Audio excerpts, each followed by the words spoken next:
رب اشرح لي صدري ويسر لي أمري واحلل عقدة من لساني يفقهوا قولي. اللهم صل على سيدنا محمد في أول كلامنا، وصل على سيدنا محمد في أوسط كلامنا، وصل على سيدنا محمد في آخر كلامنا. بزرگان محترم، نوجوانان مکرم، عزیز دوستو، پچھلی جمعہ میں نے آپ حضرات کے سامنے کانٹینجنسی آرگیومنٹ، ممکن الوجود، جس کا پایا جانا اور نہ پایا جانا دونوں برابر ہیں، وہ بغیر بنانے والے کے وجود میں نہیں آ سکتے، اس سلسلے میں تھوڑی سی بات آپ کے سامنے عرض کی تھی، اور اس ڈیبیٹ کا ایک حصہ باقی رہ گیا تھا جو ملحد کی طرف سے اٹھائے جانے والے سوالات کا حصہ تھا۔ اس میں انہوں نے اپنی طرف سے، جیسے عام طور پر ملحدوں کا خیال ہوتا ہے کہ وہ ہر بات کو اپنے عقل کی کسوٹی پر دیکھنا چاہتے ہیں اور عقل کے ذریعے ہر چیز کا، ہر سبجیکٹ کا، ہر آبجیکٹ کا ادراک کرنا چاہتے ہیں، سمجھنا چاہتے ہیں، تو وہ اپنی کم مائگی کی وجہ سے، کم علمی کی وجہ سے، کم عقلی کی وجہ سے، ناسمجھی اور غلط فہمی کی وجہ سے دھوکے کا شکار ہوتے ہیں اور پھر اللہ کے نعوذ باللہ وجود کا انکار کر بیٹھتے ہیں۔ یہی نتیجہ، یہی انجام ہر اس بندے کا ہوتا ہے جو صرف عقل ہی کو سب کی ہر چیز کا معیار سمجھتا ہے۔ میں نے پچھلی جمعہ عرض کیا کہ اللہ تبارک و تعالی نے علم کے جو راستے بنائے ہیں وہ صرف عقل ہی ذریعہ اور راستہ نہیں۔ بہت ساری چیزوں کا علم ان آنکھ کے ذریعے سے ہوتا ہے، آدمی دیکھ کر وہ علم حاصل کرتا ہے۔ میں نے مثال دی، ایک دیوار کا رنگ کالا ہے کہ اجلا ہے، نیلا ہے کہ پیلا ہے، تو یہ آنکھ کے ذریعے دیکھنے سے علم حاصل ہوتا ہے، اس کی جسامت معلوم ہوتی ہے، لیکن دیکھتے ہی کسی چیز کے نرم ہونے یا اس کے سخت ہونے کو نہیں پہچانا جا سکتا، اس کے لیے ہاتھ سے چھو کر سمجھا جا سکتا ہے کہ یہ چیز جسے میری آنکھ دیکھ رہی ہے، اس کے رنگ کو جان رہی ہے، وہ چیز نرم ہے یا سخت ہے، یہ انسان ہاتھ سے چھو کر محسوس کرتا ہے، یہ علم اسے چھونے کے ذریعے آتا ہے۔ اس چیز میں بو کیسی ہے، خوشبو ہے یا بدبو ہے، اس کی اسمیل کیسی ہے، اسے آنکھ سے نہیں پتہ چلتی، اسے چھونے سے نہیں معلوم ہوتی، اس کے لیے علم کا ذریعہ اللہ نے یہ ناک اور یہ سونگنے کی صلاحیت رکھی ہے، اس کے ذریعے سے انسان جان سکتا ہے کہ میرے سامنے جو چیز ہے اس میں خوشبو ہے کہ بدبو ہے، اس کے لیے اللہ پاک نے یہ ناک رکھی ہے، اس کے ذریعے سے انسان اس کا علم حاصل کر سکتا ہے۔ اسی طرح کسی چیز کے میٹھا ہونے، تیز ہونے، نمکین ہونے، کڑوا اور تلخ ہونے، اس کے بد مزہ یا خوش مزہ ہونے کے لیے انسان کی آنکھ نہیں ڈیسائیڈ کر سکتی، کان سے نہیں معلوم ہو سکتا، ناک سے نہیں پہچانا جا سکتا، ہاتھ سے چھو کر نہیں جانا جا سکتا، اس کے لیے اللہ نے زبان رکھی، چکھ کر اسے معلوم کیا جائے گا۔ اس کے کڑوا ہونے، میٹھا ہونے، نمکین ہونے، تیز ہونے، تلخ ہونے کا علم اللہ نے زبان رکھی ہے، اس کے ذریعے سے اسے حاصل ہوتا ہے۔ علم کا راستہ الگ الگ ہے، ایک تو یہ حواس سے خمسہ، دیکھنا، کانوں سے سننا اور زبان سے چکھنا، ہاتھوں سے چھو کر محسوس کرنا، ناک سے سن کر معلوم کرنا، ان حواس سے خمسہ سے بھی علم حاصل ہوتا ہے۔ لیکن اس کے علاوہ بھی ایک علم ہے، وہ عقل کے ذریعے سے حاصل ہو سکتا ہے۔ دیکھ کر رنگ معلوم کیا جا سکتا ہے، چکھ کر مزہ معلوم کیا جا سکتا ہے، سونگھ کر خوشبو اور بدبو کا ادراک ہو سکتا ہے، چھو کر سخت اور نرم ہونے کو پہچانا جا سکتا ہے، اور اس کی آواز کو سن کر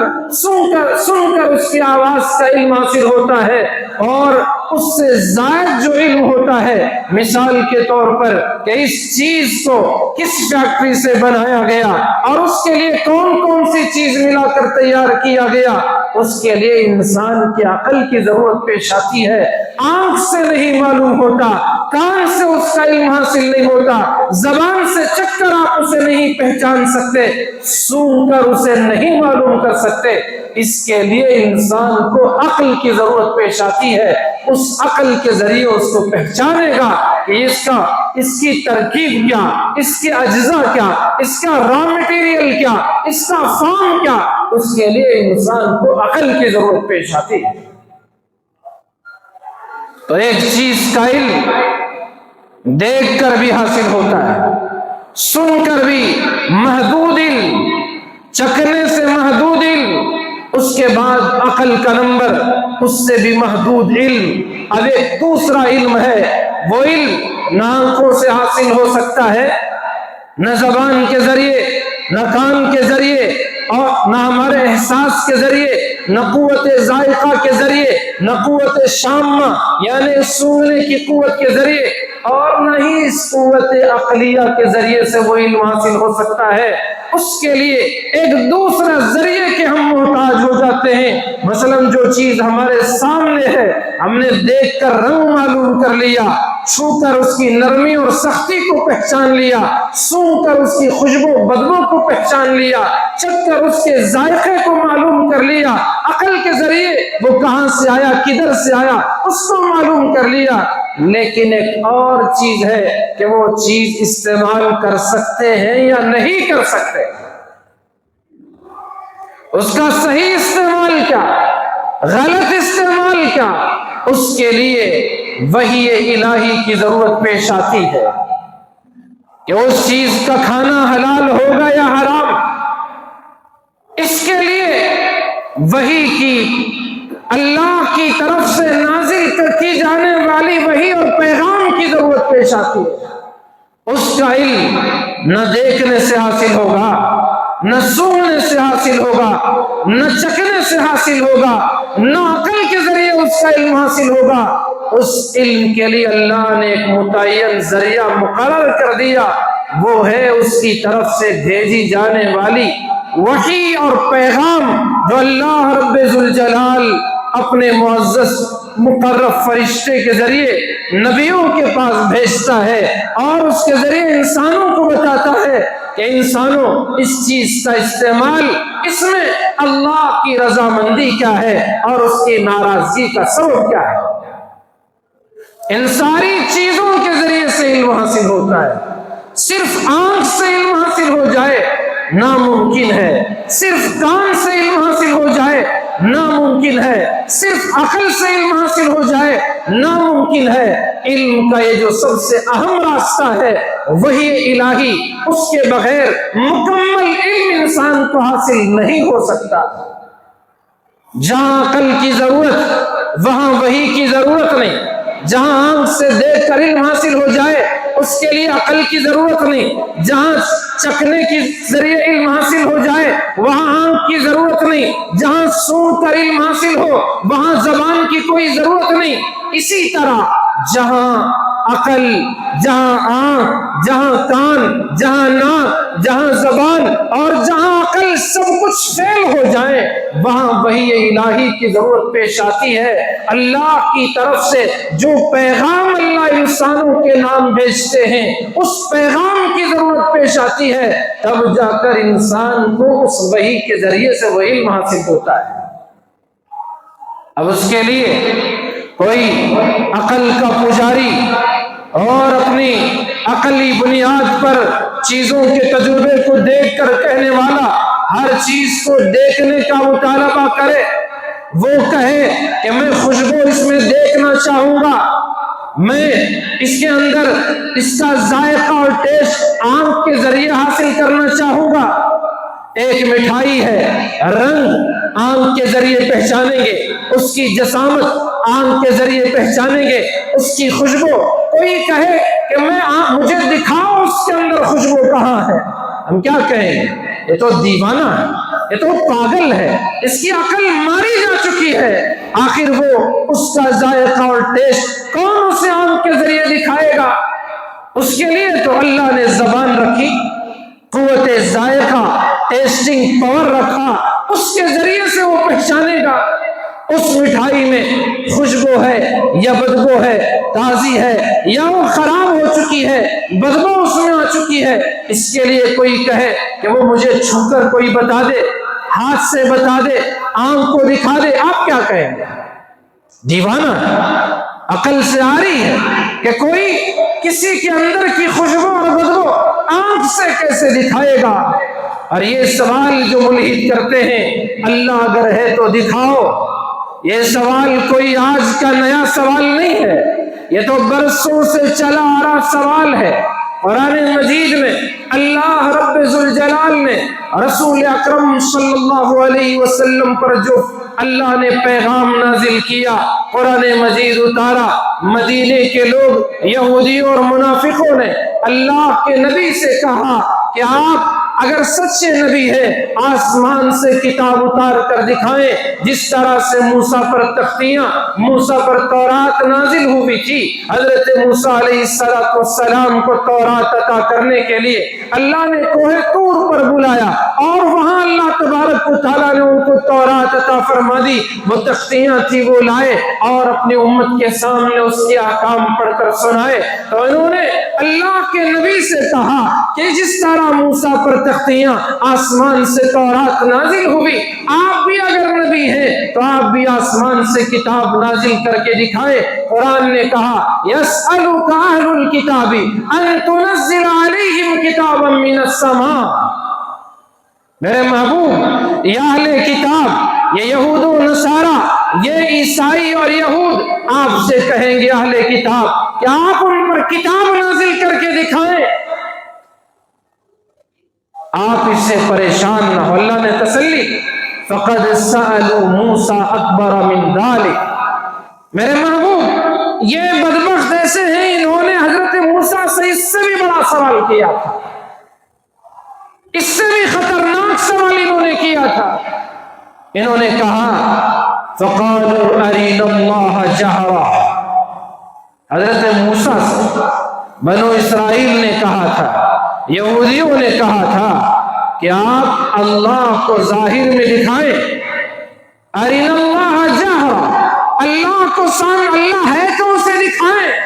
یہ کوئی نیا سوال نہیں، یہ پرانا سوال جن کی عقلوں پر پردہ پڑ چکا ہو اور چھوٹی سی بات ان کی سمجھ میں نہ آتی ہو، جن لوگوں کو اس اتنے بڑے آسمان کو دیکھ کر خدا نہ سمجھ میں آئے، اتنی بڑی زمین کو دیکھ کر خدا سمجھ میں نہ آئے، ان بلند و بالا آسمانوں سے باتیں کرتے ہوئے ان پہاڑوں کو دیکھ کر خدا سمجھ میں نہ آئے، ان موج مارتے ہوئے ان سمندروں کو دیکھ کر خدا سمجھ میں نہ آئے، چھوٹی سی چونٹی کو دیکھ کر خدا سمجھ میں نہ آئے، بڑے سے بڑا جانور ہاتھی کو دیکھ کر خدا سمجھ میں نہ آئے، تو وہ لوگ جن کو اس ہوا کے جھونکوں سے خدا سمجھ میں نہ آئے، جن کو آسمان سے برس سے پانی سے خدا سمجھ میں نہ آئے اور درختوں کے اگنے ان کی ہریالی اور سبزے سے خدا سمجھ میں نہ آئے، ان کے رنگ سے خدا سمجھ میں نہ آئے، ان کے پھولوں سے خدا سمجھ میں نہ آئے، ان کے پتوں سے خدا سمجھ میں نہ آئے، ان کے پھلوں سے خدا سمجھ میں نہ آئے، ان کے خوشبو سے خدا سمجھ میں نہ آئے، ان کے ذائقے سے خدا سمجھ میں نہ آئے، اور اس کائنات کے اس خوشبو اور اس رنگین اللہ کے اس مناظر کو دیکھ کر خدا سمجھ میں نہ آئے، تو پھر وہ کم سے کم اپنے آپ میں غور کر لیتے۔ وَفِي أَنفُسِكُمْ أَفَلَا تُبْصِرُونَ، خود کی وجود اور ہستی میں انسان غور کر لے، اسے خدا کی خدائی سمجھ میں آئے گی۔ انسان اسی کا مکلف ہے کہ وہ کائنات کی چیزوں کو دیکھ کر خدا کو سمجھنے کی کوشش کرے، وہ کائنات میں وہ غور کر کے اللہ کو سمجھنے کی کوشش کرے، اور اللہ تبارک و تعالیٰ تک رسائی اور اس کی معرفت حاصل کرنے کی کوشش کرے، ورنہ انسان اس چیز اور اس ٹول کو ذریعہ بنائے جو ٹول خدا کو پہچاننے کا نہیں ہے۔ یعنی صرف وہ یہ سمجھے کہ میری عقل میرے لیے کافی ہے، میں بڑا عقل مند ہوں، میں بہت بڑا دانش مند ہوں، مجھے بہت زیادہ اللہ نے عقل دے دی ہے، میں بہت زیادہ عقل والا ہوں، قوت عقلیہ کا مالک ہوں، اسی کے ذریعے ہر چیز کی حقیقت کو سمجھنا چاہے تو پھر وہ انسان دھوکہ کھا جائے گا۔ تو یہی تو انجام ان لوگوں کا ہوا تھا۔ انہوں نے کہا فَقَالُوا أَرِنَا اللَّهَ جَهْرًا، اللہ جانتے تھے کہ ان انسانوں کے اندر وہ طاقت نہیں ہے کہ وہ خدا کو دیکھ سکے۔ انبیاء علیہ السلام نے اللہ تبارک و تعالیٰ سے کیفیت تخلیق، کیفیت احیاء زندہ کرنے کی کیفیت کا سوال کیا تھا۔ حضرت عزیر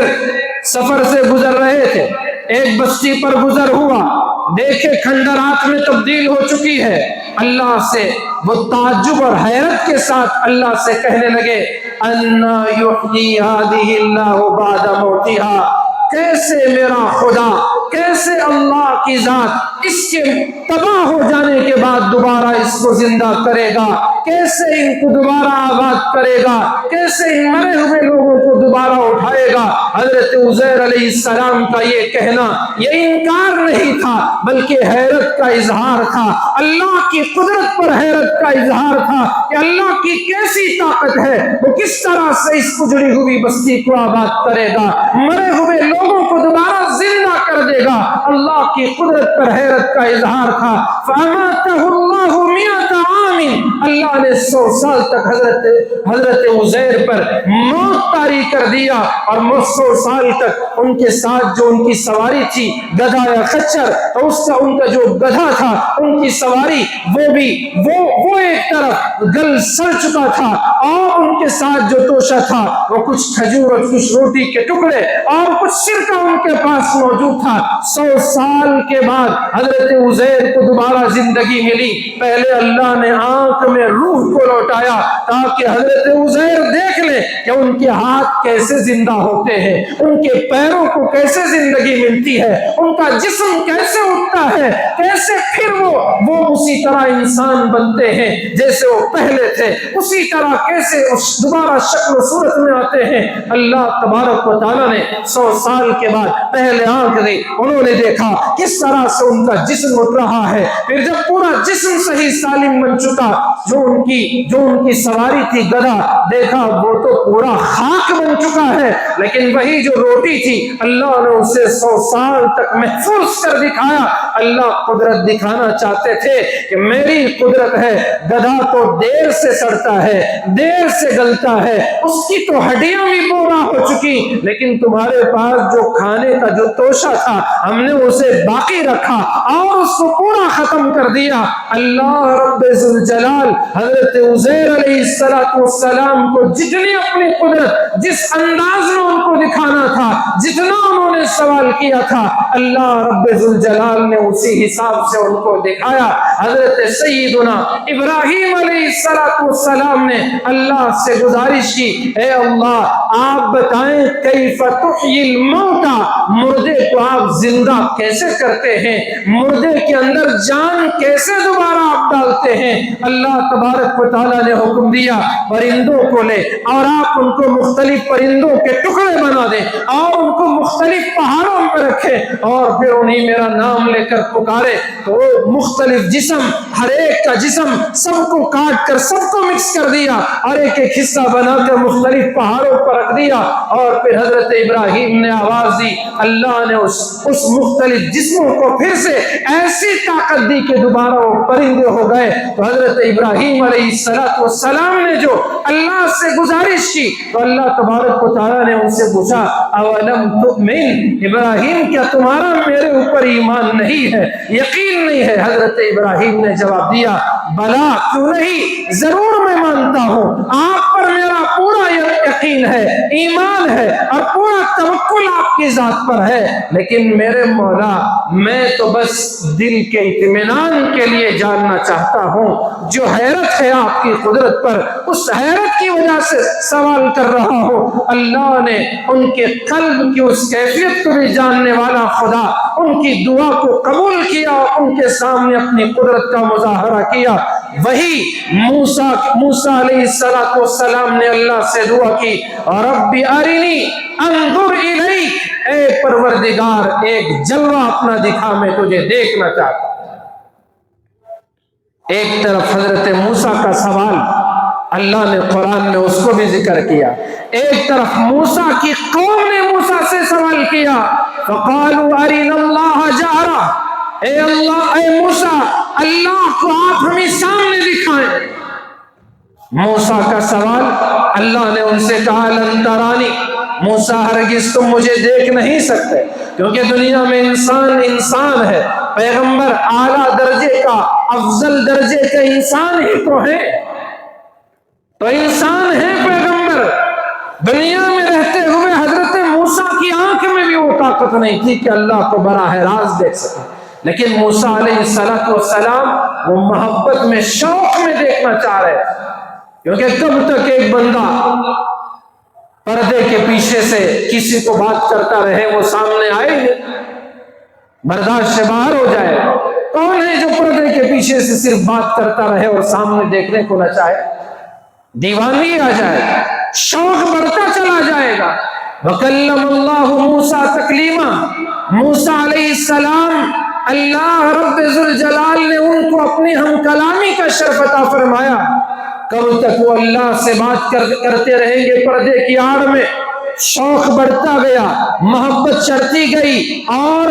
دل اللہ کے شوق لقاء میں معمور ہو گیا، تو انہوں نے اللہ سے گزارش کی اور رب ارنی، مولا کب تک ایسے پردے میں بات ہوتی رہے گی؟ ایک مرتبہ ایک جھلک تو آپ کی دیکھنا چاہتا ہوں، ارنی انظر الیک۔ اللہ نے حضرت موسیٰ علیہ السلام کے دل کی کیفیت کو جاننے والا خدا، وہ جانتا تھا موسیٰ انکار کی وجہ سے نہیں، بلکہ موسیٰ شوق میں مجھے یہ عرض کر رہا ہے، شوق اور محبت میں مجھ سے یہ سوال کر رہا ہے، تو اللہ نے فرمایا لن ترانی، موسیٰ تم مجھے ہرگز نہیں دیکھ سکتے، میں نے دنیا میں تمہیں وہ طاقت دی نہیں، تو پھر تم مجھے دیکھ کیسے سکتے ہو؟ لن ترانی، ہرگز تم اس کی تاب نہیں لا سکتے، تم اس کی برداشت اور قوت نہیں رکھ سکتے کہ تم مجھے دیکھ سکو۔ حضرت موسیٰ اصرار پر اصرار کرتے رہے، تو پھر اللہ رب ذوالجلال نے سیدنا موسیٰ علیہ السلام سے فرمایا کہ آپ ایک کام کرے، وَلَكِنِ انظُرْ إِلَى الْجَبَلِ، جو سامنے پہاڑ ہے اس پہاڑ پر اپنی نظر جمائے رکھو، میں ایک تجلی وہاں پر اپنی ایک تجلی ڈالوں گا، اگر وہ پہاڑ ایک تجلی کو برداشت کر لے تو پھر موسیٰ فَسَوْفَ تَرَانِی، ممکن ہے کہ تم بھی مجھے دیکھ سکو۔ فَلَمَّا تَجَلَّى رَبُّهُ لِلْجَبَلِ، اللہ نے ایک تجلی، مفسرین نے لکھا کہ 70,000 پردوں کے درمیان سے ایک تجلی کوہ طور پہ جو ڈالی، پہاڑ پہ جو ڈالی، وہ جعلہ دکا، اس ایک تجلی نے اس پہاڑی کو ریزہ ریزہ کر دیا۔ فخر موسیٰ صاعقا، اور حضرت موسیٰ علیہ السلام صرف اس منظر کو دیکھ کر بے ہوش ہو کے گر پڑے۔ شوق محبت میں، فرط محبت میں سوال کریں لیکن پھر بھی اللہ کو دیکھ نہ سکے۔ اور کوئی انکار کرتے ہوئے اپنے غرور میں چور ہو کر کوئی کہے کہ اللہ کو سامنے دیکھو، تو اس کا انجام قرآن نے کہا فَقَالُوا يَسْأَلُكَ أَهْلُ الْكِتَابِ أَن تُنَزِّلَ عَلَيْهِمْ كِتَابًا مِّنَ السَّمَاءِ،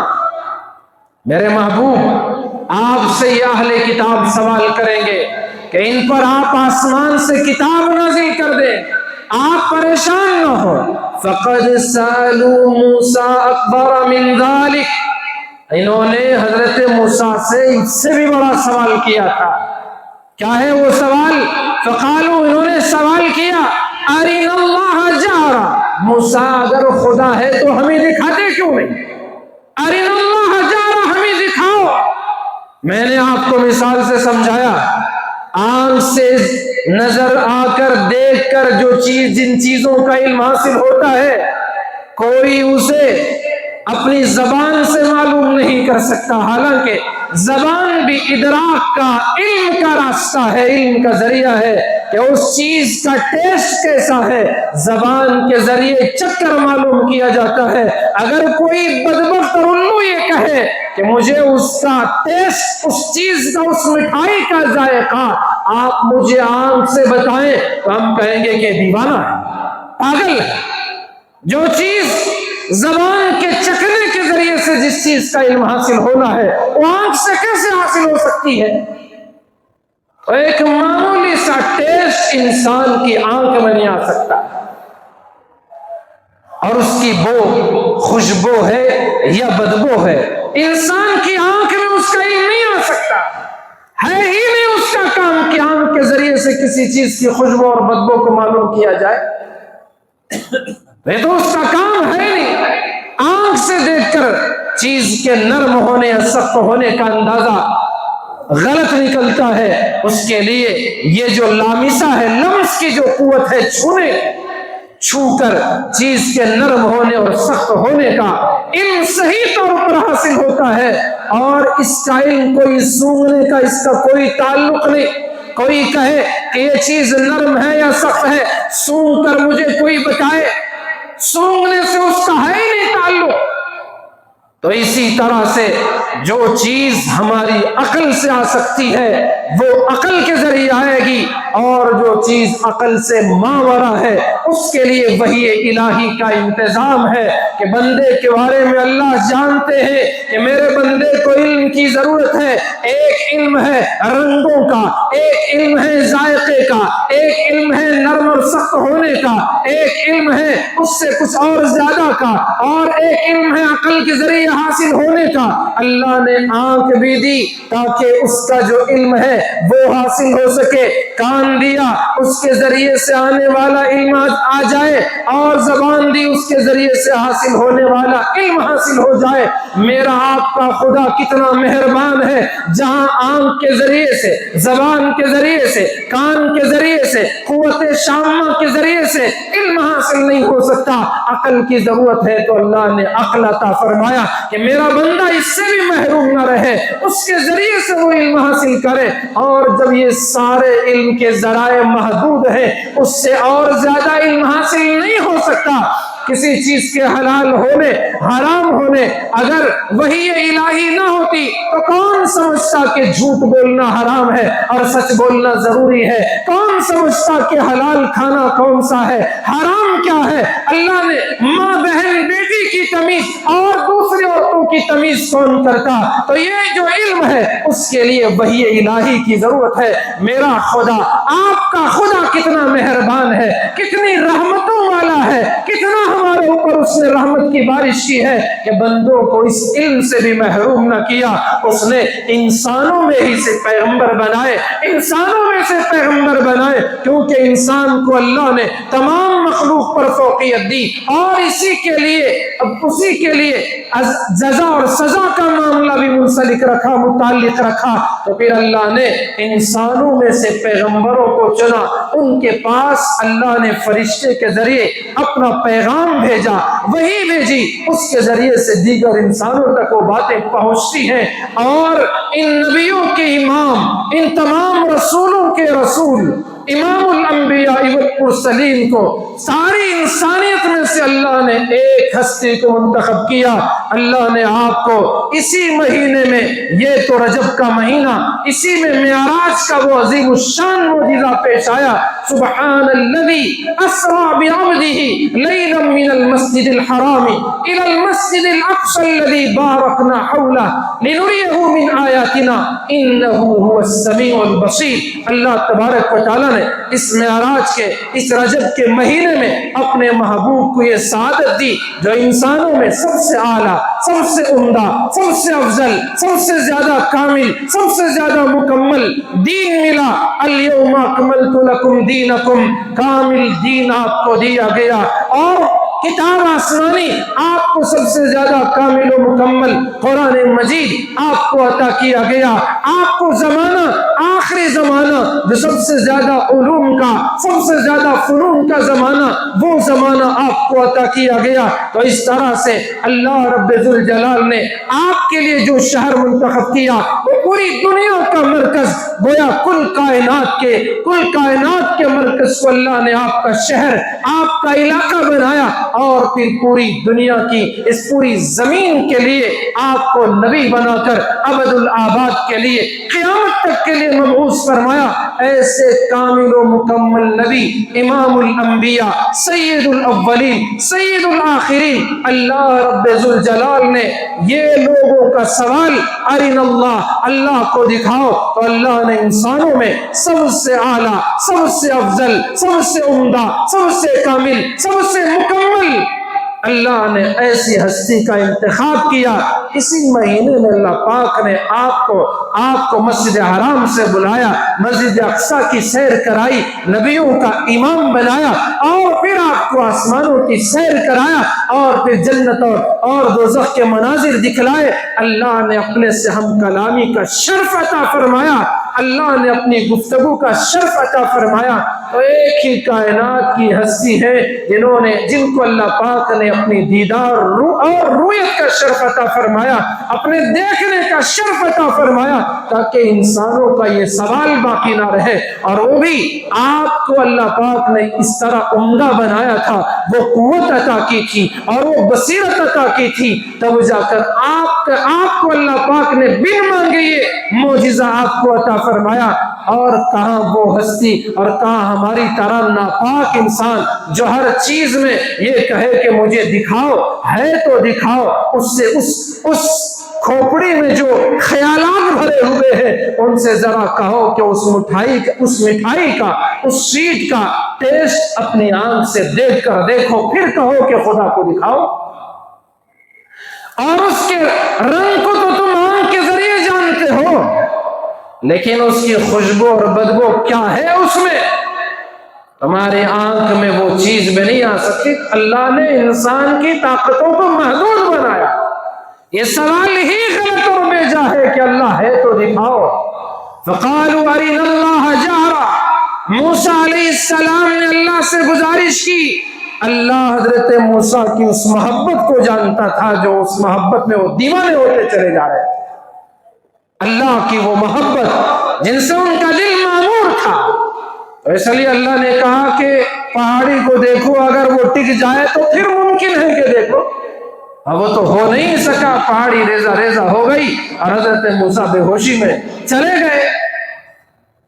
اور وہی موسیٰ علیہ السلام کی قوم نے جو کہا فَقَالُوا أَرِنَا اللَّهَ جَهْرَةً، قرآن نے کہا فَأَخَذَتْهُمُ الصَّاعِقَةُ بِظُلْمِهِمْ، اللہ کی طرف سے عذاب نے انہیں گھیر لیا، ایک چیخ اور کڑک نے انہیں ختم کر دیا۔ یہ ہے ہی نہیں انسان کے بس کی بات کہ وہ اللہ کو دیکھے، اور یہ آنکھ اس کا ذریعہ ہے ہی نہیں، یہ آنکھ جو ہے وہ اللہ کو دیکھنے کا ذریعہ ہے ہی نہیں۔ تو اس کے لیے میں نے عرض کیا افضل الرسل، سید الاولین، سید الآخرین صلی اللہ علیہ وسلم کو اللہ نے اپنا دیدار کروایا۔ اب آپ نے جو اللہ کے بارے میں، اللہ کے احکامات کے بارے میں، اللہ کی مرضیات کے بارے میں جو اللہ کی طرف سے آپ پر وحی کے ذریعے نازل ہوتا آپ لوگوں کو بغیر کسی کمی بیشی کہ آپ نے منوان جیسا ہے ویسا مکمل آپ نے لوگوں کو پہنچا دیا، امت کے سامنے کھول کھول کر بیان کر دیا، کسی چیز کو آپ نے نہیں چھپایا، سب آپ نے کھول کر اپنی امت کے سامنے واضح طور پر بیان فرما دیا۔ وہ قرآن نے اس کی گواہی دی، ان ہوا الا وحی یوحی، آپ جو کہتے ہیں وہ اپنی طرف سے کچھ نہیں کہتے، جو میری طرف سے وحی اور پیغام ان تک پہنچتا ہے وہ آپ لوگوں کو ویسے ہی آپ لوگوں کو پہنچا دیتے ہیں۔ تو اس طرح سے ہماری عقل ایک اور واقعے سے اس بات کو سمجھنے کی کوشش کرے، علم انسان کا محدود ہے۔ حضرت موسیٰ علیہ السلام کو اللہ پاک نے حضرت خضر کا پتہ بتایا کہ حضرت خضر علیہ السلام کو وَفَوْقَ كُلِّ ذِي عِلْمٍ عَلِيمٍ، ہر علم والے سے بڑھ کر ایک علم والا ہے، ہر ایک کو الگ الگ علم سے نوازا جاتا ہے۔ حضرت موسیٰ علیہ السلام کے پاس جو علم تھا اس میں سے بہت سی چیزیں ان کو نہیں معلوم تھی، وہ حضرت خضر علیہ السلام کے تلاش میں نکلے، ان کے ساتھ ان کے خادم بھی موجود تھے، اللہ نے علامتیں دی، واقعہ تفصیل سے پھر کسی موقع سے عرض کروں گا۔ تو وہ اس میں حضرت خضر علیہ السلام سے ملاقات کی، انہوں نے کوشش کی، ملے، ملاقات ہوئی اور ان سے گزارش کی کہ آپ مجھے اپنا شاگرد بنا لیں، میں آپ کے ساتھ رہنا چاہتا ہوں تاکہ آپ کو جو علم اللہ نے دیا ہے آپ وہ مجھے سکھائیں۔ حضرت خضر نے جواب دیا کہ یہ آپ کے بس کا ہے نہیں، آپ اس کو نہیں سمجھ سکتے۔ فَكَيْفَ تَصْبِرُ، آپ اس کو برداشت ہی کیسے کریں گے جس کے بارے میں آپ کو کوئی خبر نہیں ہے، آپ کو اس کا علم نہیں ہے۔ فَكَيْفَ تَصْبِرُ عَلَى مَا لَمْ تُحِطْ بِهِ خُبْرًا، جو خبر جو پیغام آپ کے پاس ہے نہیں، جس کا علم آپ کے پاس ہے نہیں، آپ اسے کیسے برداشت کر سکیں گے؟ پھر انہوں نے جب اصرار کیا حضرت موسیٰ نے، تو حضرت خضر نے فرمایا ایک کام کرو، میں کچھ بھی کروں تو اس کے بارے میں میرے خود بتانے سے پہلے تم پوچھنا ہے، سوال نہیں کرو۔ انہوں نے اس شرط کو قبول کر لیا کہ ہاں میں سوال نہیں کروں گا۔ میرے ساتھ ہو گئے، ایک کشتی پر سوار ہوئے، فَانْطَلَقَ حَتَّى إِذَا رَكِبَ فِي السَّفِينَةِ خَرَقَهَا، کشتی میں دونوں سوار ہوئے، حضرت خضر نے کشتی میں سوراخ لگا۔ حضرت موسیٰ علیہ السلام پہلے ہی جلالی ایک تماچا مارے تو قبطی جہنم رسید ہو گیا، ایسے طاقتور کب برداشت کرتے؟ انہوں نے فوراً کہا خَرَقْتَهَا لِتُغْرِقَ أَهْلَهَا، کیا آپ نے اس میں سوراخ ڈال دیا کہ جو کشتی میں سوار ہیں سب ڈوب جائیں؟ تو انہوں نے فوراً جواب دیا، فوراً فرمایا حضرت خضر نے میں نے پہلے ہی آپ پر شرط لگائی تھی کہ آپ مجھ سے میرے بتانے تک کوئی آپ سوال نہیں کریں گے۔ تو حضرت موسیٰ نے معذرت کی، ہاں مجھے آپ کا وہ وعدہ، آپ کی شرط یاد آ گئی، معاف فرما دیں، اس کے بعد نہیں پوچھو، ایک بار مجھے معاف کر دے۔ حضرت خضر نے پھر ایسے ہی ان کو ساتھ رکھ لیا، پھر آگے گئے، فَانْطَلَقَا حَتَّى إِذَا لَقِيَا غُلَامًا فَقَتَلَهُ، ایک خوبصورت نوجوان لڑکا ملا، اس کو انہوں نے مار دیا حضرت خضر نے۔ اب حضرت موسیٰ علیہ السلام کشتی میں سوراخ لگے تو برداشت نہیں کیے، سوال کر دیا، ایک نوجوان کو مار دے تو کیسے برداشت کریں گے؟ فوراً دوسرا سوال اٹھا دیا، آپ نے اس معصوم کو مارا کیوں؟ بے گناہ کو آپ نے مارا کیوں؟ اقتلت نفسا زکیۃ بغیر نفس، آپ نے اس کو کیسے کسی جان کے بدلے میں مارتے تو صحیح تھا، بغیر کسی کے بدلے میں آپ نے اس کو مار دیا، یہ کیا ہوا؟ تو حضرت خضر نے پھر یاد دلایا، قال الم قل لك انك لن تستطيع معي صبرا، میں نے پہلے ہی آپ کو کہا تھا کہ آپ ہرگز صبر نہیں رکھ سکو گے، آپ ہرگز برداشت نہیں کر سکو گے، مجھ سے سوال کر دو گے۔ حضرت موسیٰ نے پھر کہا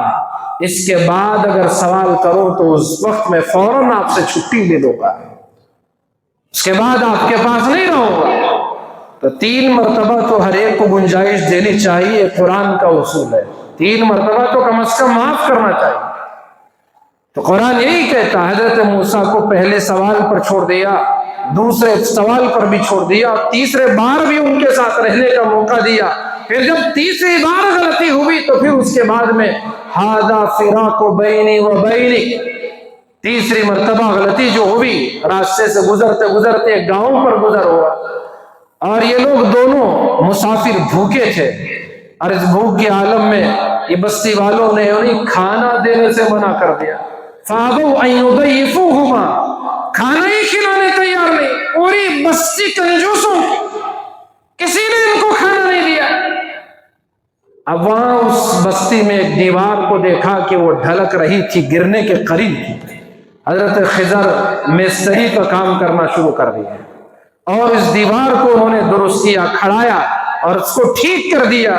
حضرت موسیٰ علیہ السلام پوچھنے لگے کہ یہ بستی والے جنہوں نے مجھے اور آپ کو کھانا تک نہیں دیا، اس بستی کے گھر کی ایک دیوار گرنے کو ہے تو آپ اسے کیوں کھڑا رہے؟ اسے مرمت کی کرنے کی کیا ضرورت ہے؟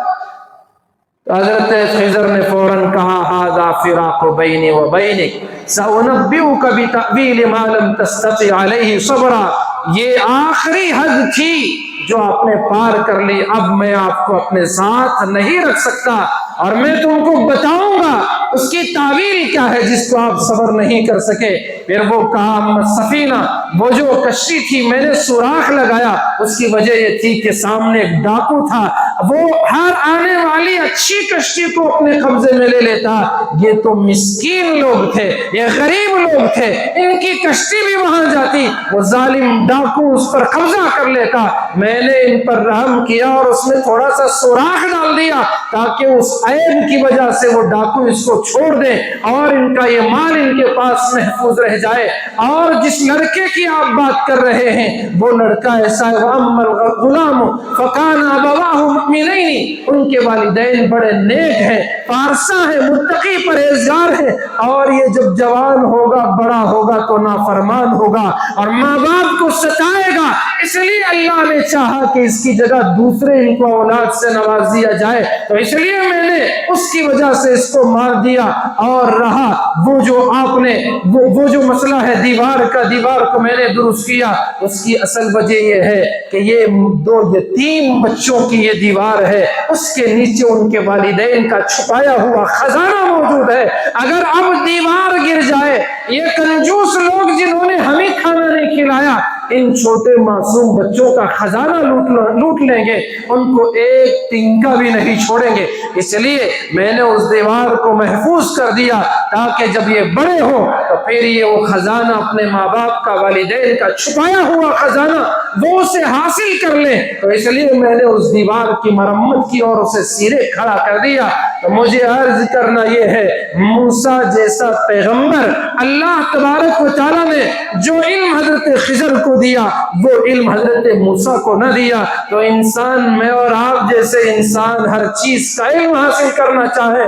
یہ ناممکنات میں سے ہے۔ کوئی دنیا میں یہ دعویٰ نہیں کر سکتا ہمارے آپ کا علم تو ہماری گلیوں کا بھی صحیح نہیں ہے، آپ تو اسی شہر میں پیدا ہوئے اور یہیں کے رہنے والے، اور میں سمجھتا ہوں ہم میں سے ہر ایک کو ہمارے شہر کولار کی تمام گلیوں کا پتہ نہیں ہے، ہر گھر کا، ہر فرد کا علم نہیں ہے، تو پھر ہم چاہیں کہ خدا کا علم بھی پوری طرح سے حاصل کر لیں اور اپنی اس چھوٹی سی عقل کے ذریعے سے حاصل کرنا چاہے تو یہ تو ناممکنات میں سے ہے۔ اس کے لیے تو رسولوں کی ضرورت ہے، رسولوں کے رسول، نبیوں کے امام، سید الاولین والآخرین صلی اللہ علیہ وسلم کی ضرورت ہے۔ اگر آپ کو بھی اللہ کا علم چاہیے، مجھے بھی اللہ کا علم چاہیے، وہ رسول اللہ کے در سے ہی ملے گا۔ پوچھے اس نوجوان سے جو پیدا ہوا تھا ایک عالم کے گھرانے میں اور پھر بڑا پلا،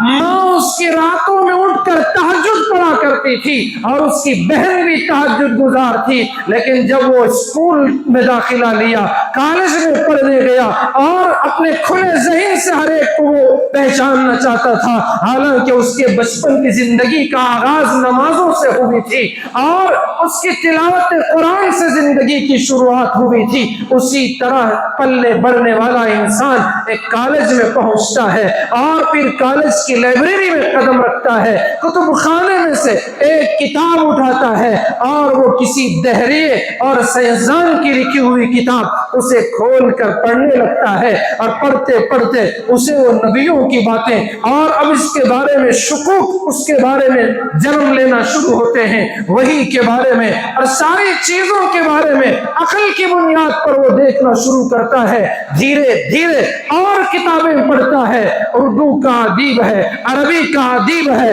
اور فارسی کا طالب علم ہے، نیک لوگوں کے گھرانے میں پیدا ہوا ہے، اور یہ بڑھتا پلتا پلتا پلتا اس نتیجے پر پہنچ گیا ہے کہ کہیں کسی مجلس میں اسے مسلم کہہ کر پکارے جانے پر اب اسے دل سے اندر سے بیزارگی محسوس ہو رہی ہے، اس کی چاہت اور خواہش یہ ہے کہ مجھے مسلم کہنے کے بجائے ریشنلسٹ کہہ کر پکارا جائے، اب وہ اس میں اس کیٹیگری میں اپنے آپ کو شامل کرنا چاہتا ہے۔ کہاں اس کا گھرانہ، کہاں ان کی ماں کی تہجد کی نمازیں، اور کہاں اس کا بچپن، اور ہوتے ہوتے اس عمر تک پہنچنا کھلے ذہن سے وہ اپنی عقل کی کسوٹی پر وہ کتابوں کو پڑھ کر جس طرح سے دھیرے دھیرے بہکنا شروع ہوا، اور پھر اس کہاں تک وہ پہنچا اور کتنے سال اس کی یہ زندگی رہی، اور پھر آخر میں اللہ نے اس پر کتنا کرم کیا، کیسے اس کی زندگی بدلی۔ اللہ تبارک و تعالیٰ کا یہ بندہ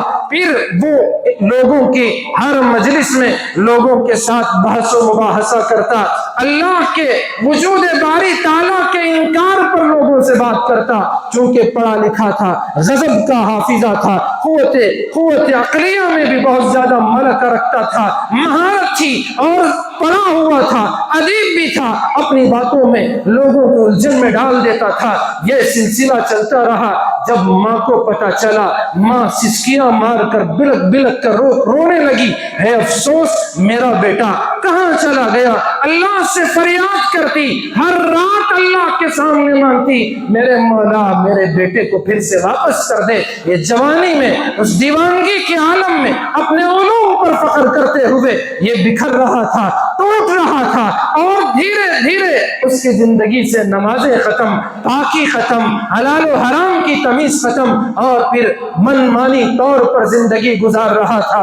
لوگوں نے بہت سمجھایا، باپ کو پتہ چلا، وقت سے پہلے باپ بوڑھا ہو چکا، بچے کے بارے میں فکر کرتے کرتے، یہ کوئی معمولی تاریخ کا نام نہیں ہے، یہ عبد الماجد دریابادی کا نام ہے، جن کی زندگی کے جوانی اور لڑکپن میں داخلے میں جس وقت وہ صرف کتابوں اور عقلوں کی بنیاد پر وہ دین کو اور اللہ کو رسول کو سمجھنا چاہے تو وہ بھٹک گئے تھے، اور اس وقت کے بڑے بڑے علماء نے عبد الماجد دریابادی کے کافر ہونے کا فتویٰ دیا، لیکن کچھ لوگوں نے، کچھ علماء نے نرمی کا بھی مظاہرہ کیا کہ یہ نوجوان بھٹک گیا ہے، امید ہے نرمی برتی جائے گی تو پھر دوبارہ لوٹ کر آئے گا۔ کتابیں پڑھتا پڑھتا اور مسلمان علماء کے کتابوں پر تنقیدی مقالے لکھتا، مضمون لکھتا، اسی طرح بڑھتا پلتا چلا گیا۔ لیکن ایک وقت اکبر الہ آبادی نے ان سے کہا کہ آپ ایک کام کریں، آپ تو ادیب ہیں،